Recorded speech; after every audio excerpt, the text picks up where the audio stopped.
Alright, welcome to Guckin's YouTube channel. We're going to make some sourdough bread today. We got the scale. This thing's already been tailed. This thing weighs 362 grams. I stick it on there. It says 0. First thing we're going to do, whole wheat flour, 150 grams.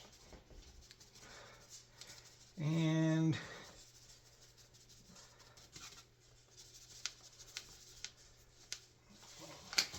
$154 grams. Let me put some more light on the subject. All right, then we need 850 grams of bread flour. It has slightly higher protein, so basically this is going to come to 1,000 grams, somewhere close to there.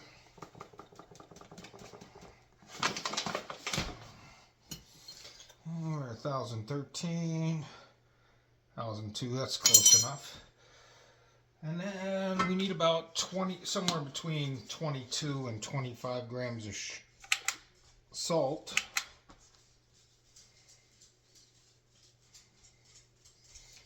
So we add the salt. 26, close enough. Take a whisk, mix everything together. I mix the stuff together, the dry components together in the bowl first before I add the wet ingredients, because I just feel like you get a better mixture of the flours, and the whole wheat flour is a whole lot stickier than the bread flour. Alright, now for the starter. I fed the starter last night. It's 250 grams of starter. Let's tear this. Okay, 0.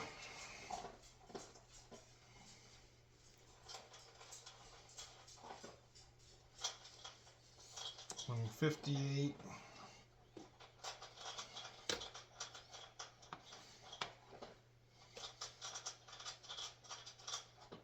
237.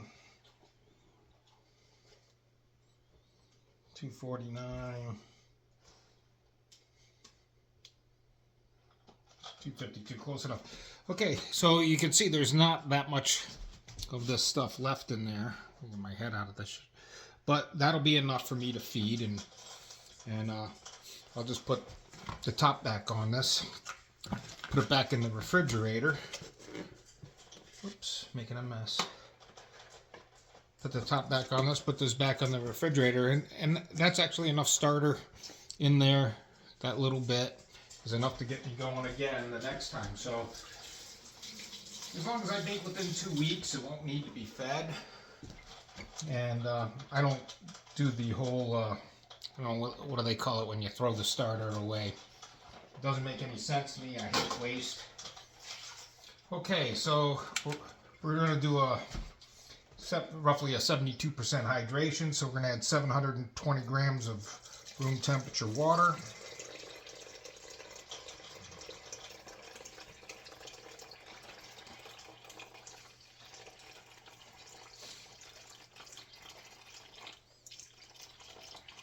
Oh, 726, close enough.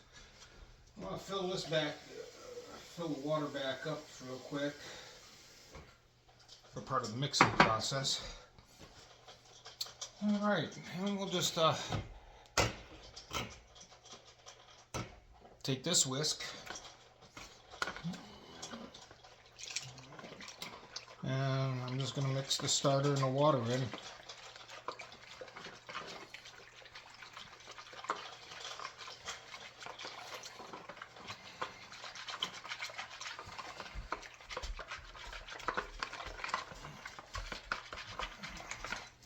Once I get it nice and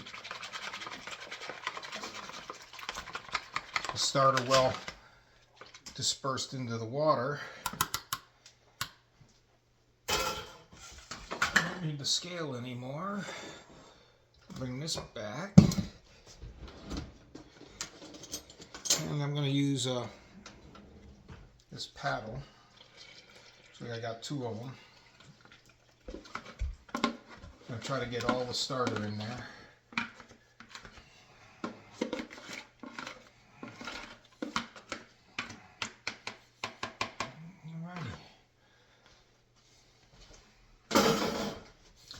Then I take this and I start folding it in. Okay, good, you can see in that bowl.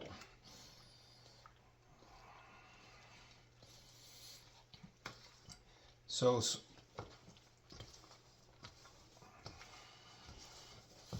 slowly the flour starts taking up the moisture and it becomes stiffer and stiffer.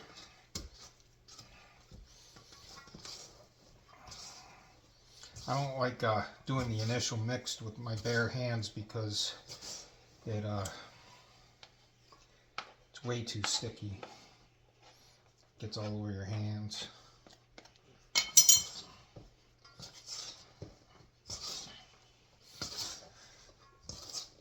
Now, this initial mixing of the starter, the water, and the flour is actually where you're forming a good amount of the strength of the dough, the gluten networks. So it's important in this phase to work the dough or knead the dough for quite some time. I've heard 10 minutes, and I gotta tell you, I really don't have that much jam anymore to do this for 10 minutes straight. I find like 5 minutes. I'm not really looking for a super open crumb. That's why I'm only using 72%. And open crumbs are nice and they're pretty, but they're kind of hard to like make a sandwich with because they're so open that the mayonnaise or whatever kind of topping that you use always seems to be leaking out everywhere. So now we're just going to get in there. We're going to keep wetting our hands. That'll keep our hands clean. Might increase the hydration a little bit, but it won't be enough to make a difference.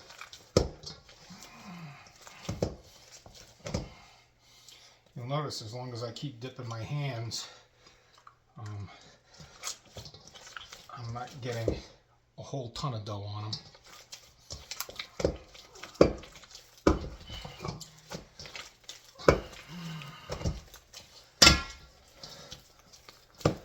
So I have a pretty smooth consistency in there. Like I'm not feeling any dry pieces or anything like that. I'm going to scrape the sides of the bowl down.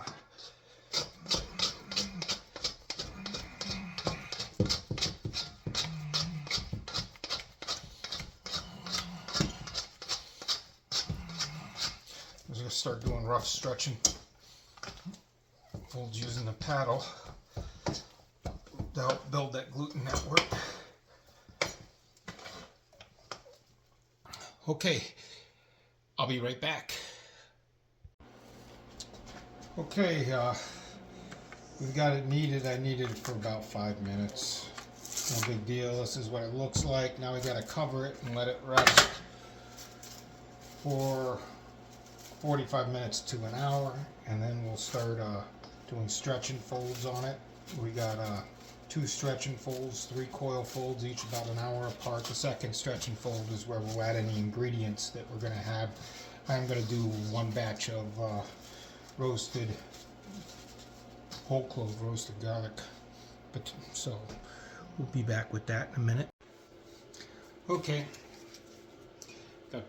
this is my method for roasting garlic. It's a little bougie, but it's quick and it's easy.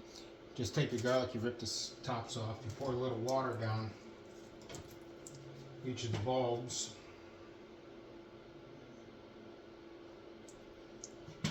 Cover them with some other safe glassware.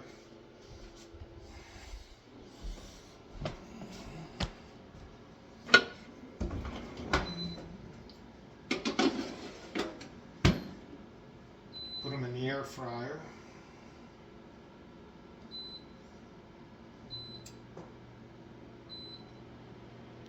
For 30 minutes.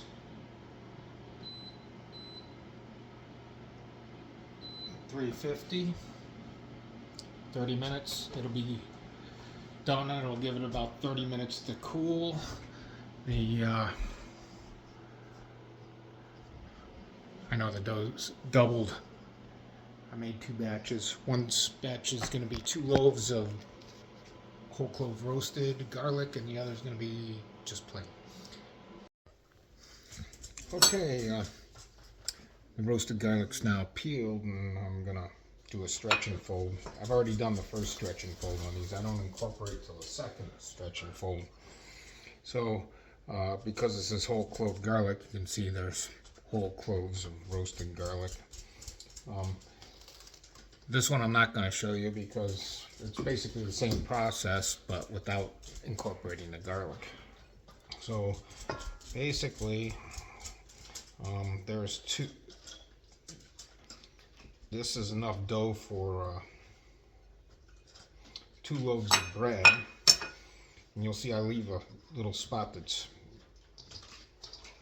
bare there, and I bring it up, I stretch it over. And I bring this up and stretch it over. And now I've got an area with no garlic in it. So you see I'm kind of laminating it into the bread, into the dough, I mean. It's not yet bread until after it's baked. And we keep on doing these stretch and folds all the way around, incorporating it until I start getting a lot of resistance. I don't want to stretch it. And then I'm going to just do an example of a coil fold. I'm going to do 3 of those. Coil folds are more gentle. They look like this.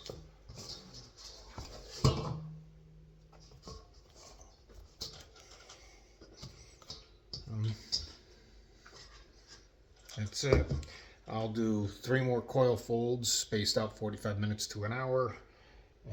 And after that's done, I might do one video for that. But after that's done, then we'll shape them and put them in the bannetons. Alrighty, time for the coil folds.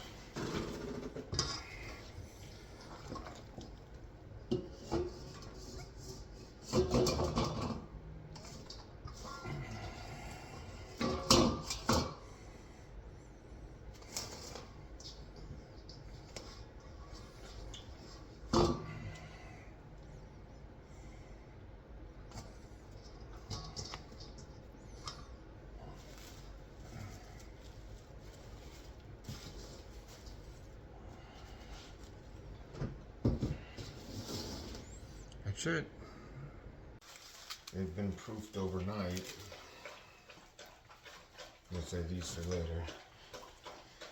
See, they're slightly overproofed. They're supposed to do it when they're doubled in size, but I got tired last night, went to bed. These have been proofing for about 6 hours. So, you know, it's winter time here, so it's a little cold. So I guess got the bannetons. We're gonna get the bannetons with a little bit of flour.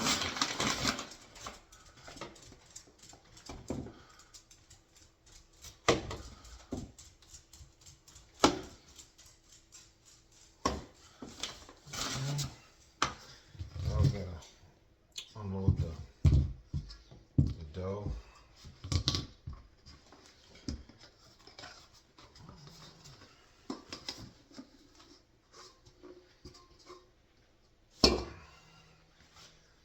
So there's 2 rows, so we're going to cut it in half. A lot of bakers weigh this. I just look at it, cut the dang thing in half, and call it a day. Some loaves might be slightly bigger than others, doesn't really matter to me. So do a letter fold on it. I'm going to kind of be gentle with it right now because we want to leave the air bubbles in it.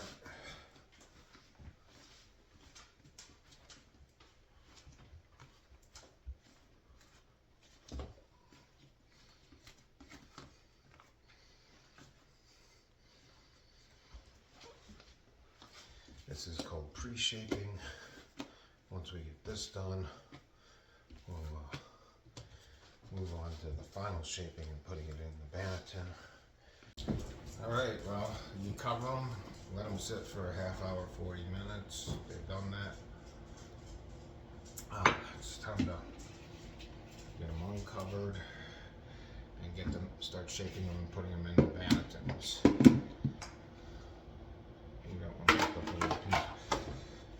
The dough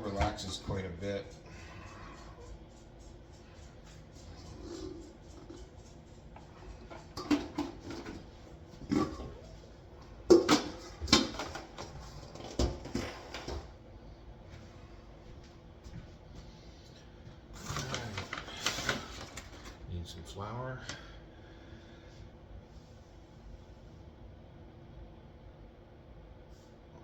Lightly flour the surface.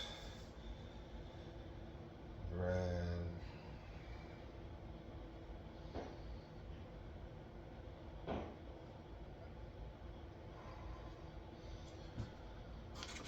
Alright, start out with this one here because we're going to end up putting it in the Banneton. So basically, you pick it up, flip it over, set it out on the bottom, and the top, and head, shoulders, knees and toes. That. Get your Banneton, you flip it over, and this is called stitching on the bottom.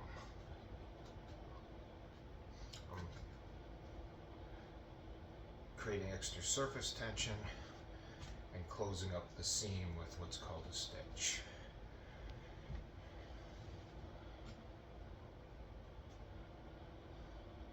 Then remember those plastic pieces I told you about that we were going to set aside till later.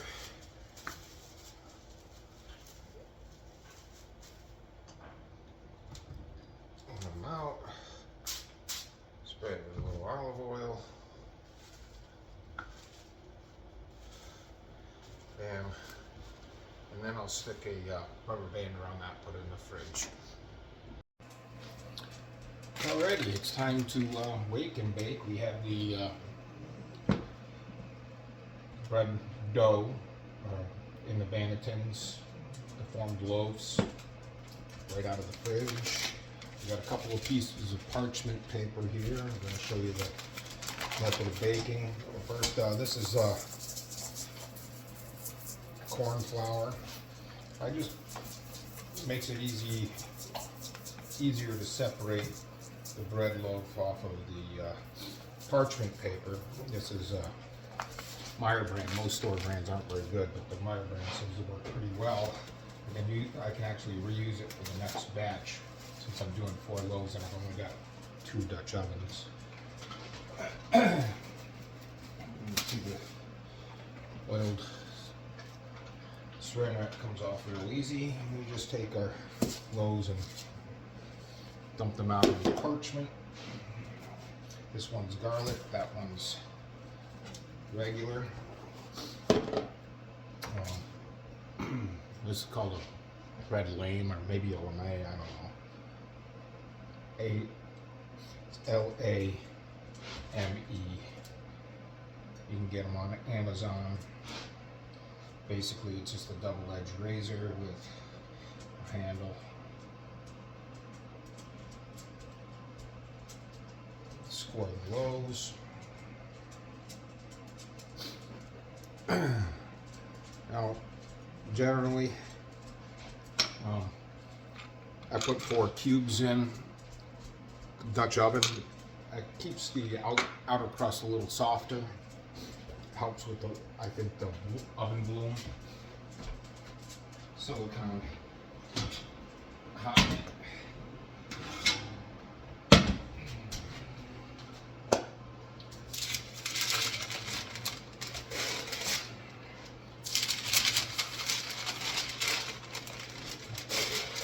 Parchment paper acts like a sling. And I take 4 and I drop it outside the parchment paper between the pot and the parchment paper, so it's not making the bread soggy.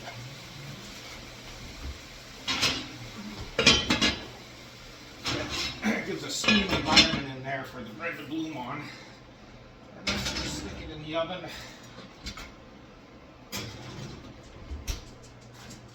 Set the timer for 35 minutes. Okay, 35 minutes is up. It's time to pull the top off. To get the crust brown. They're looking pretty good. A few 10 minutes in there like that. Oh, by the way, the oven's set at 460.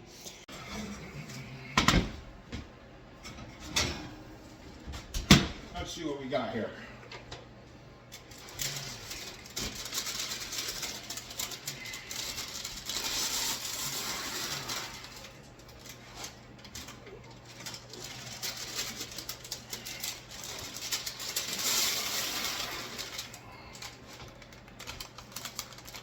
These can be reused now. We'll use them for the next couple of loaves. I'm going to put these back in the oven so they stay warm, because the other ones are coming out of the fridge, going in.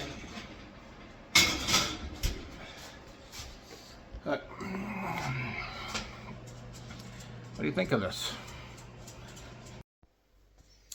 Of course, it's just bread, and let's see what it looks like when we cut it.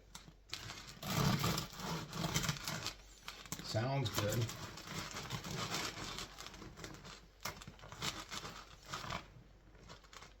I hope Santa brings me a bread slicer, because these bread knives just ain't cutting it. But there it is on the inside. I think you should be able to smell this. This is a roasted garlic. So there's the roasted garlic. Let's cut open a plane.